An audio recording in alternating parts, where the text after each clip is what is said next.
Hey and welcome back everybody to episode 6 of Let's Play 007 Agent Under Fire, in which we do the 7th mission, which is the second and final driving mission in which you're the one driving the car. This one actually has a really difficult ending, so you'll see. In her debriefing, Dr. Damascu informed us that Poseidon is a secret laboratory where Mah-Dry-Bread develops her clone replicants. However, Poseidon's location remains a mystery. That information was on the data chip stolen by Mah-Dry-Bread's henchmen. Dr. Damascu installed a microbeacon on the data chip, but it requires a special locator to read its signal. R has delivered a suitable tracking device to the local train station for your immediate retrieval. Our satellite reconnaissance indicates the helicopter pilot jettisoned the chip somewhere in the city before his damaged craft was destroyed. Mah-Dry-Bread's men will undoubtedly be looking for it, so you must recover it as quickly as possible. Once you have the chip, you'll need to deliver it to R's field office on the other side of the river. From it, he shall be able to discern the location of Poseidon. Good luck, 007. Oh, right, these terrible controls.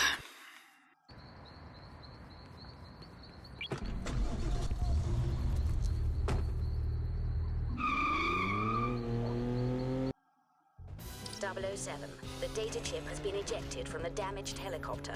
Retrieve the Q locator and find that chip. Alright, one thing in this mission that'll make it a bit easier for us is that, because of getting platinum in the last driving mission, we've unlocked unlimited missiles. These actually home in on your opponents. So that helps a lot. First thing we need to do is just drive all the way across town. If you want to, the start screen does have a map, and you can see it's quite far away, in fact. However, it is a pretty simple map. The general guiding arrow will generally tell you where to go. The map is broken up into two main areas, with only one bridge to get across it, so everywhere just kind of leads you back into the same area. You don't need to be too careful about your health in this mission, because there are quite a bit of health pickups. As for special things to pick up in this mission, grabbing Q slicks, which are oil slicks, are nice for getting bond moves to keep your score high. However, they aren't absolutely necessary.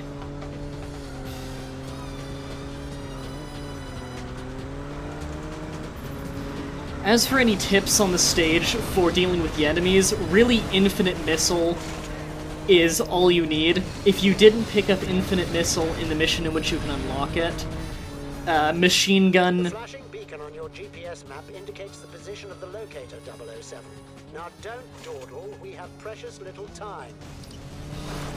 Yeah, your rockets and machine gun should be fine. So if you go around the trains here, you'll find this. First objective complete. Well done, 007. Now go find that chip. You have little time before Mah-Dry-Bread's men get to it. Now, I believe there might be an invisible time limit for this part. I've never run into it, but they imply that there is one. However, it's pretty much just back where you started, so just take the same path backwards, and you'll find it in no time. Again, there's the blinking beacon and everything. It's not in a terribly hard spot. The driving stations in this game are easy.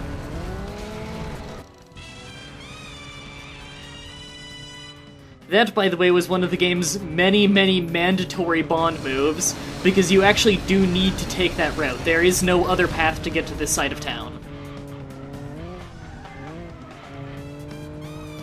And I notice we still have full health.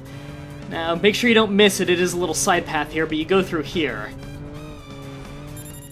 It's imperative you get that device to me for decoding as soon as possible, 007.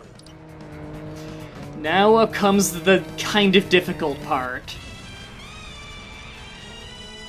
That's another mandatory Bond move, by the way. That's not the difficult part. The Q booster is. You'll have to get across the river, 007. I've left you something that should give you a boost. Okay, you only have one use of this, so don't use it too early. Use it once you get onto the stairs. If you use it before the stairs, you will lose the whole mission. Use it here.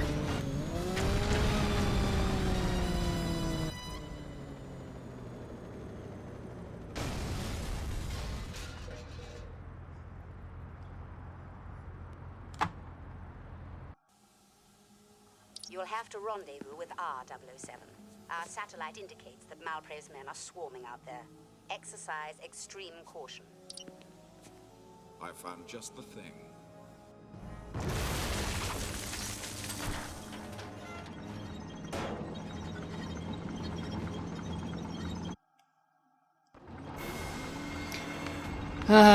And now there's the rail shooting part. Now, again, I don't control my tank here. We're done with every driving stage in the game. This is all rail shooting from here on in this stage.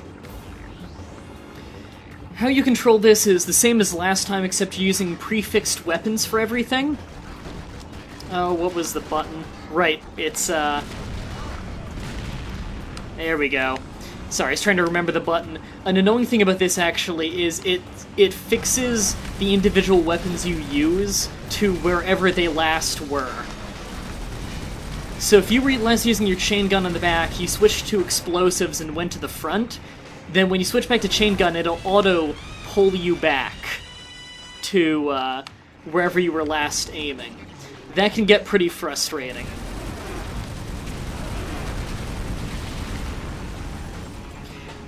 Now, although you are able to use the tank cannon, I do recommend that you refrain from using it as much as possible, because you do need it near the end of the stage. This, just like the first part of the stage, the ending part is an instant kill area if you do it wrong. Also, there are mandatory health pickups in this stage.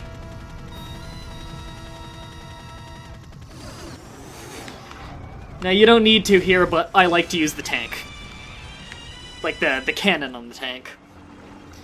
Not necessary, however, it makes it a lot easier.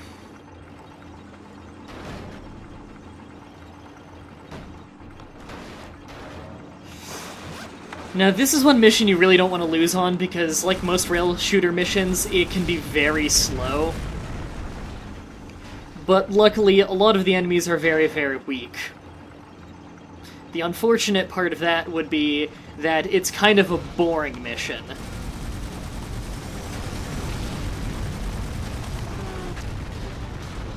For the most part, it's just if you start seeing flashing lights and you don't know where you're being shot from, hit L2 to turn around, and it's almost always someone right behind you. Equipping those Q-Vision goggles should give you an advantage in the dark, 007. Also, I would assume this whole mission is supposed to be a throwback to 007 GoldenEye, in which there was the Soviet tank driving sequence.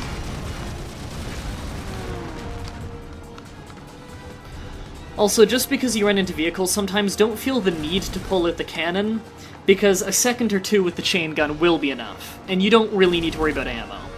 The biggest worry in this stage, other than the very difficult instant kill ending, is just this sequence here. You need to really keep an eye out for enemies, because some will have rocket launchers, and they will kill you fast.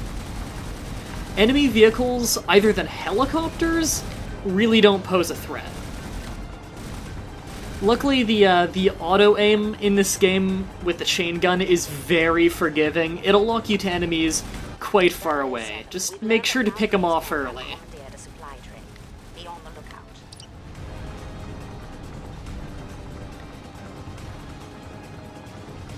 And yeah, it's parts like this that show how slow the mission can be. Yeah, that's basically just to tell you that this part of the mission is almost done. There we go. Ooh, my eyes actually hurt a little bit after using that for so long. Okay, just gonna have my cannon on the front and ready, because I believe we're about to end the mission.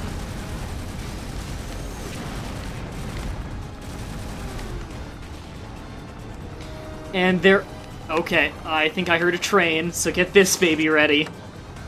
Yeah, it gave us the ammo for it. This. Do you see the red tankers going by? Shoot it with the cannon, or you lose.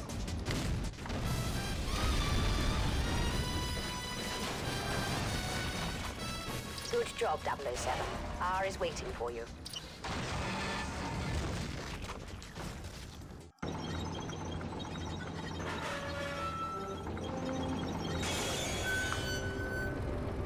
smashing entrance, wouldn't you say? No, I wouldn't, 007. I've recovered the chip. With a bit of your handiwork, it should tell us the location of Malprave's secret lab. We'll leave that job in Zed's capable hands. Very capable indeed.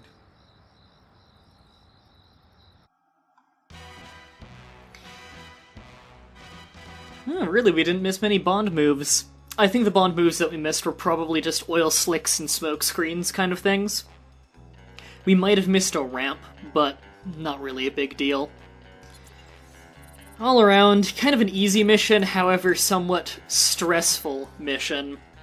Next mission is Fire and Water, which, if memory serves, is actually quite long. That's an on-foot stage. And then after that, we're back to another on-rail stage. So, until next time, have a nice day.